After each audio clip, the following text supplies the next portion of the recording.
Greetings. Welcome to the Asana Kitchen podcast. Before we get started, I just want to let you know I'm doing an online summer course from July 6th to August 10th, and you can find out the details on my website. So I'll be giving talks on the philosophy of the Hatha Yoga Pradipika, a sacred text on the physical practice that we do. And then also there will be a video course that's on Hatha Yoga skill building techniques. So I hope you can join me.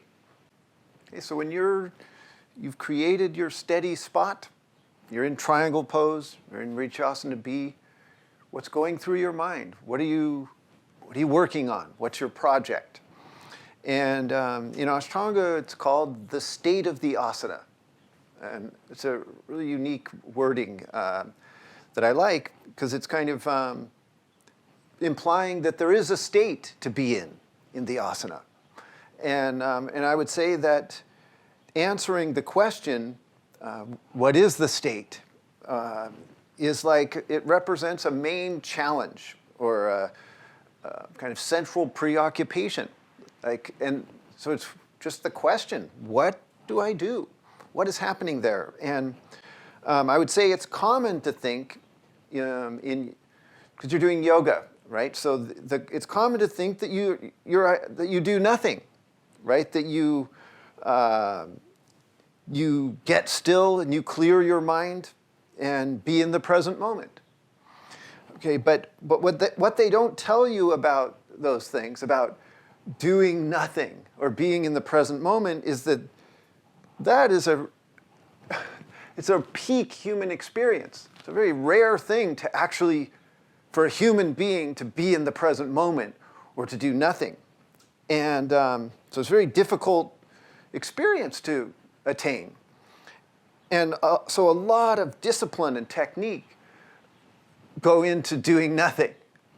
And so there's a lot of doing something to get to doing nothing. And the something that you do, I'll sum it up for you in one word, and that is action.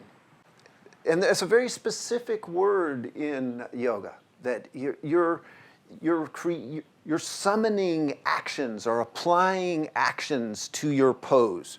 And throughout your body, your feet have actions, your legs have actions, your spine has an action or has actions.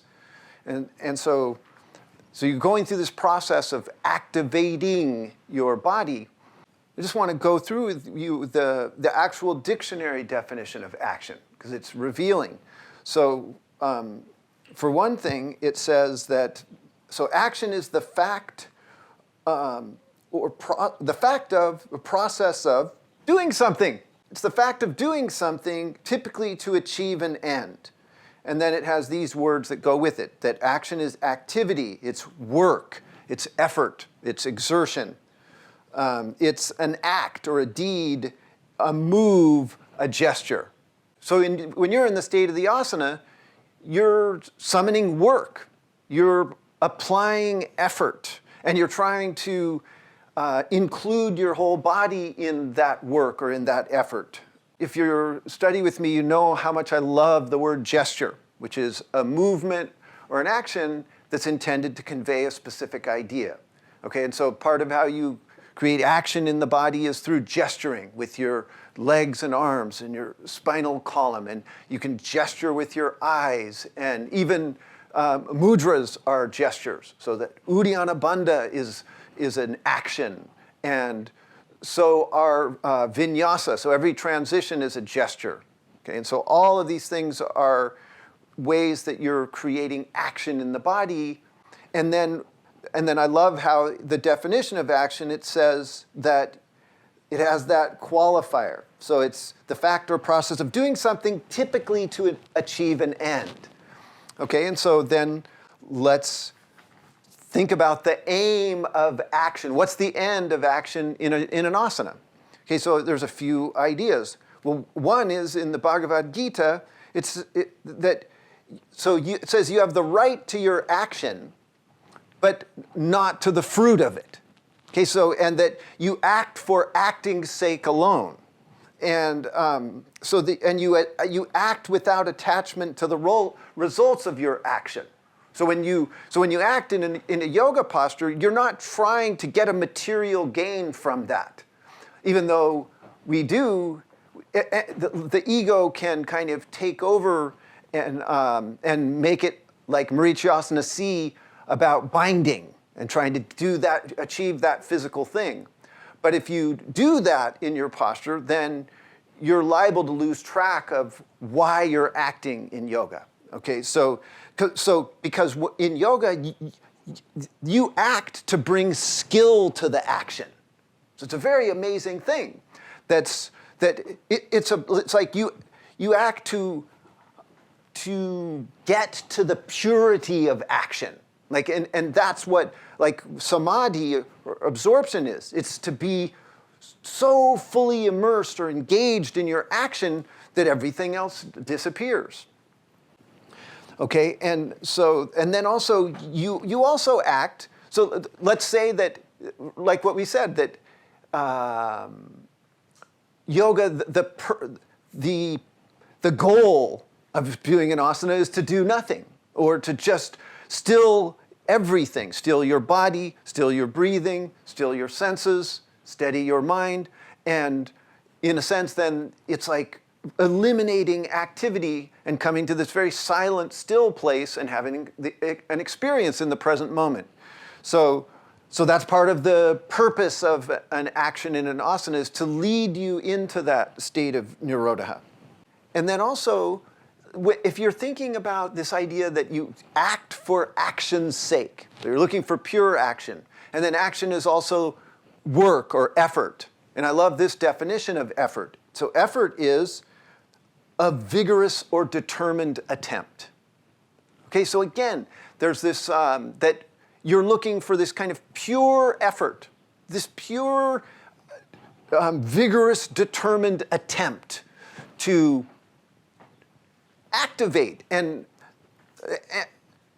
that's why it's such an interesting, like I started off this saying, that there's a preoccupation, that one of your central things is contemplating action. Like, what does it mean, pure effort? Like, and how do I make an effort with my feet or with my legs, and related to how I'm making an effort with my arms? And so there's a lot to explore there in terms of what is action. And it's a lifelong thing. I've been practicing for 25 years, and the sort of vista is opening still about what is action. It's quite extraordinary. I mean, you'd think that after 25 years I would have it pretty dialed in, what is action? But no, it just keeps expanding. I keep discovering more about how to create this skill in action, how to make a state of pure effort or pure work. Okay, but also today I want to explore this one yoga sutra with you, the classic on asana, to get at, give you some ideas for actions in the state of the asana. And it's sthira sukham asanam. So it's describing the state of the asana. It's saying it's steady and agreeable is the state of the asana. But there's more words that describe it that I want to go into with you. Okay, so sthira, it has these words. Okay, it's constant, dependable, fixed, stable, hard, undoubted, resolute, steady, trustworthy, not wavering or tottering, lasting, strong, still, motionless, durable, firm, compact, unfluctuating, steadfast, solid. And then it's also earth. Sthira is earth, and stubbornness or resistance. Okay, so these, and if you think about these adjectives describing this state, these there's actions involved in getting to those, to manifesting dependability or a fixed state or steadiness, or to become unwavering. Okay, and it all has to do with the foundation of your pose. Okay, and one of the things I've discovered in this long study is that your foundation invariably, okay, it's almost always, there's some exceptions, but it's almost always made up of your legs and arms. Okay, so your limbs are the ones that connect with the ground to make the foundation of your asana. And so that that all these adjectives are then describing qualities of your hands, feet, arms, legs. Okay, so you're trying to make dependable arms, dependable legs, fixed legs in your triangle. You're trying to make your legs unwavering, your arms untottering, okay, firm and durable, and also even compact. So if you're looking for what are the actions in the state of the asana, go into your limbs and activate your foundation. Okay, then sukha. It means pleasant, agreeable. So it also has these words that go with it. So it's pleasant, comfy, joy, delight, gentle, mild, felicity, happiness, pleasure, convenient, and snugness. Partly there's this quality of ease, of gentleness, of that it's pleasant, it's comfy, it's snug. When you're in the state of the asana. Try that when you're doing kapotasana, or karandavasana. So, but that's part of how you activate your body. It's like, so the actions that you are looking to bring, or the state that you're looking to come to, has these qualities. I would say that what I've just described to you are almost they're general ideas, that you're making it steady or durable or strong, and you feel a sense of ease or receptivity, and there's delight or felicity in your posture. Okay, but I also want you to think of these. For one, they're like opposite. They are opposites that. And that especially comes to light when you think of them as elemental forces. Okay, so sthira is earth, and sukha is space. Okay, so out of the 5 elements, this sutra is talking about 2 things, and 2 ways to activate your body, so that you're trying to manifest earth. But when you're trying to manifest the quality of sthira, you're manifesting earth. And when you manifest sukha, you're manifesting space, that elemental quality. Okay, and then let's define those. It's very interesting to think about. First, just the straight ahead definition of those things. What is the earth, if you look in the dictionary? And I like it. It's the land surface upon which we live. That's it. It's the world, right? It's this globe that we're on. It's the land surface that we walk on. But it's also, when you think about that in terms of your asana, it's the land surface upon which you strike your stance. That's the earth. Okay? And then, and the earth is also your foundation. So your arms and legs connected to the earth. Okay, and then one other thing is the earth this physical earth, terra firma, that we walk on, it has all those qualities that are described in sthira, right? That it's trustworthy, it's durable, it's strong, it supports, it's dependable, and these things. And you want to take advantage of that physical ground to create actions in the state of the asana. Okay, so space then is, to me, it's a very different animal. It's a kind of negative quality or difficult to pinpoint because, for one, it's so pervasive, but it's also what's like, so you have this room with the walls and the floor, and those are very tangible, but the space is what's inside that. Okay, and so, but the dictionary definition of space is that it's a continuous area or expanse, which is free, available, or unoccupied. Okay, and so, and this is describing sukha, is that, so it's a unoccupied space, and it's partly what you're surrounded with, so it's a kind of outer space, and in that it's defined as the dimensions of height, depth, and width within which all things move. What a funny definition of space, right? The dimensions of height, depth, and width in which all things move. Okay, but so then, though, I want to go further with this idea of elemental forces because there's internal manifestations of elemental forces that you can work with to create actions in the state of the asana. And there's even specific locations or associations of these sthira and sukha, of earth and space. And it's concerned with the central axis of the body. Okay, so the earth of the body is called Mooladhara, the root support, and it's at the base of the pelvis. Okay, and so, and this is a very important area of the body to work with to create actions in your asana.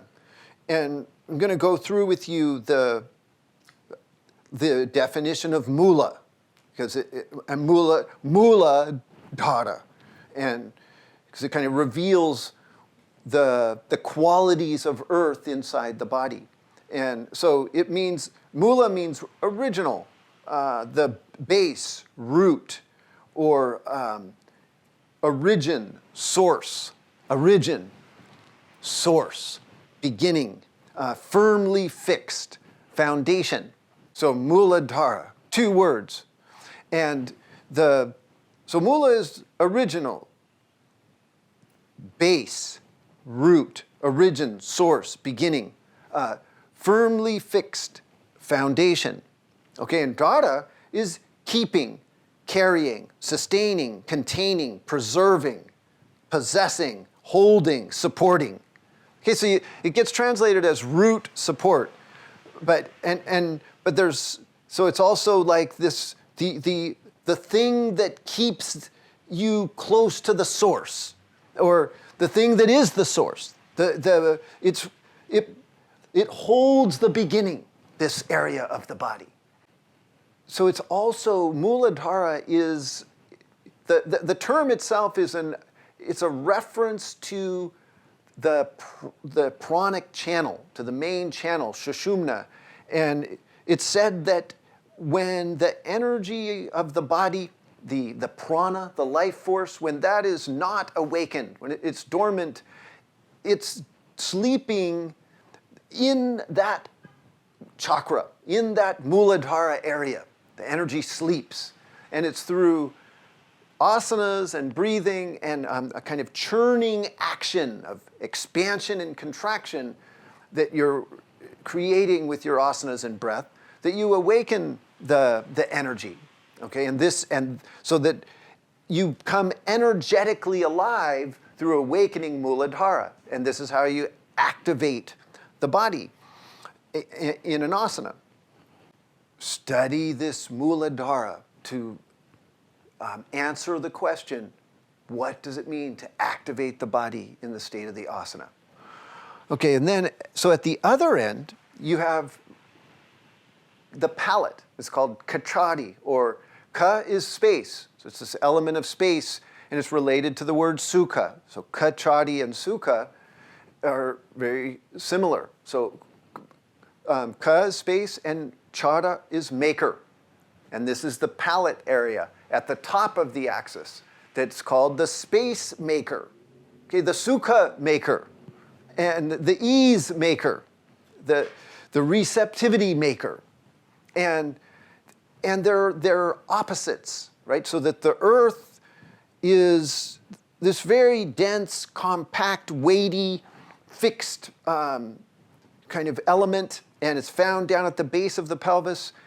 And space is up here at the top of the axis. And it has to do with expanse and openness, and when things are free and unoccupied, and ease. So when you're thinking about the manifesting the elemental force of space inside your body, in your asana, the word, you can look to the words for some inspiration and knowledge. So akasha, that's the word for the element space in Sanskrit, and it means vacuity, and ether or sky, heaven, produced in the sky, and the view or spacious, extensive, aerial. Okay, and so again, this in contrast to the earth, so that the earth, Mooladhara, it's all in reference to the earth, to the soil, to the clay, to the land surface, and to kind of being earthbound. And when you're in your asana, your legs and arms are part of that earthboundness. But then when you contemplate space and your palate and your head and like the upper body, then it's like produced in the sky. It's bird-like. It's like making flights, and it's spacious, extensive, aerial, and you get the view. So the palette is like gives you this kind of broad view of the interior of the body, and so that's partly, and that's why it's called the space maker, because when you have that broad view and you can survey from above, you can kind of explore the constricted areas and what's blocked or stuck, and create a sense of space there. Okay, and then the word itself, kachari, it's ka is the cavity of the body, a hollow or a cavern. And there are many caverns. So there's many kind of examples of ka inside the body that are helpful to think about. And your palate is a main one, which is where the kachari lives. But your sacrum is also a cavernous area where you clear out and create uddiyana bandha. And even like the arches of the feet, they make a kind of a vacuous area or a cavern.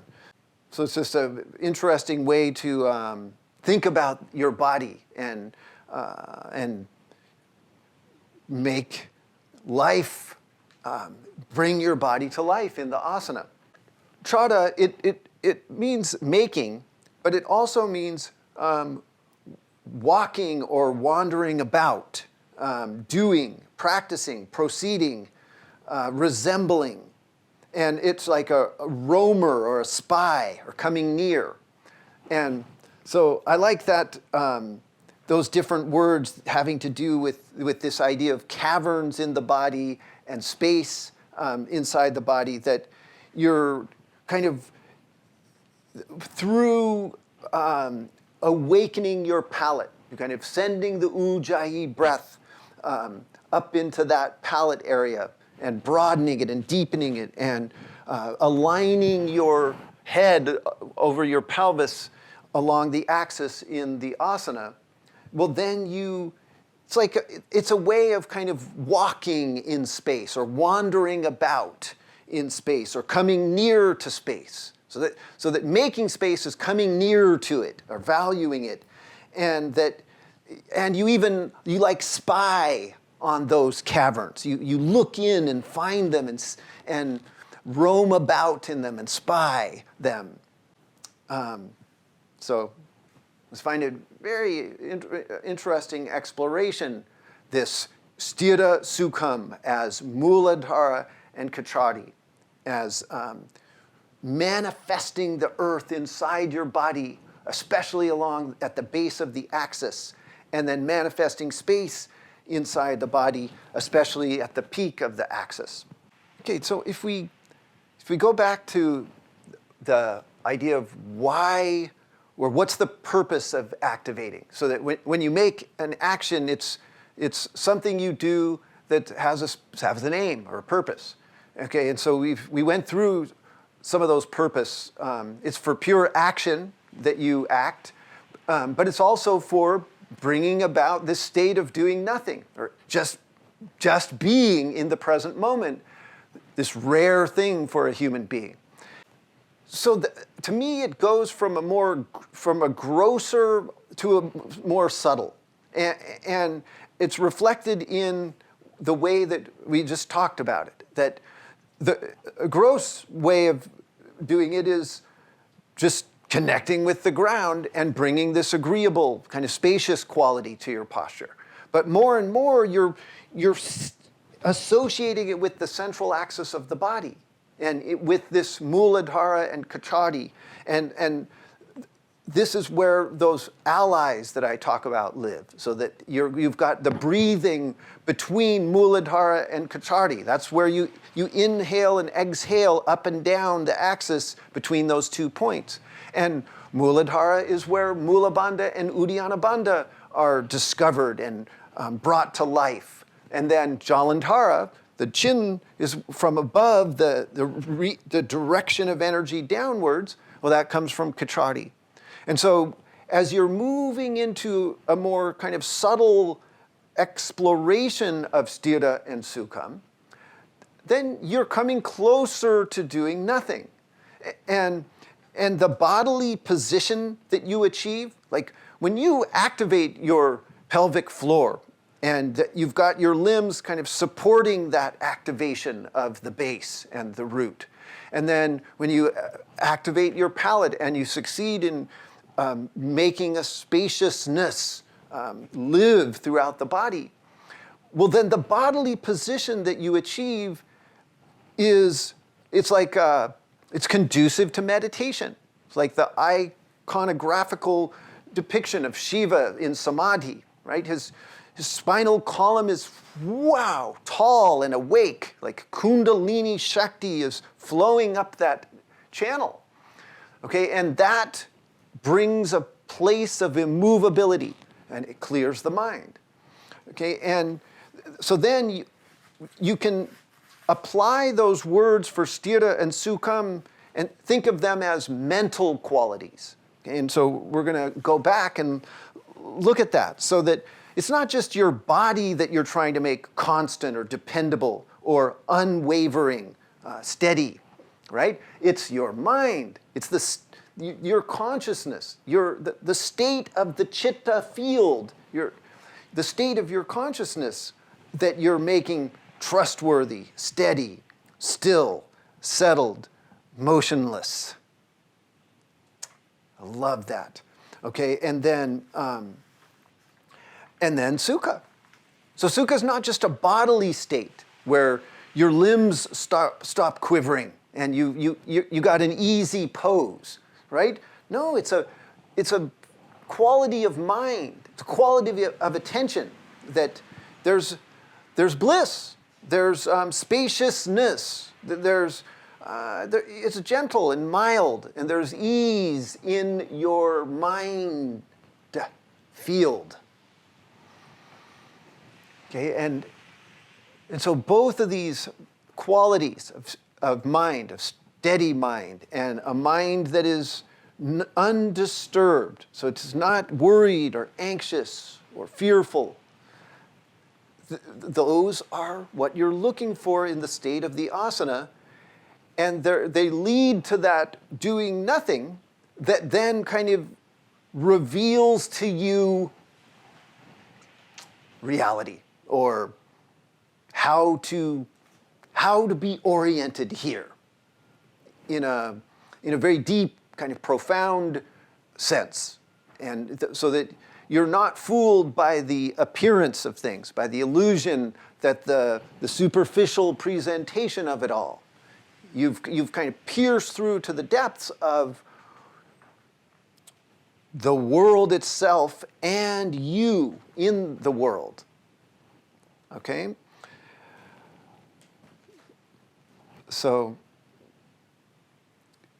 it's quite a preoccupation, right? That kind of exploring what is it being in the state of the asana? What's the purpose? And how do I go about achieving that purpose? And this activating, creating actions throughout the body, full participation, and then that participation leading to this quiescent state where kind of truth is revealed to you. Okay, so I hope that inspires you to get on your mat and remember my summer course. Really love to tune in with you guys, and we've got the talks on the Hatha Yoga Pradipika, and then we also have this video course that's skill building techniques in Hatha Yoga. So those two will kind of dovetail, and I'll make connections between them and give you some good inspiration for practicing this summer. Hey, namaste.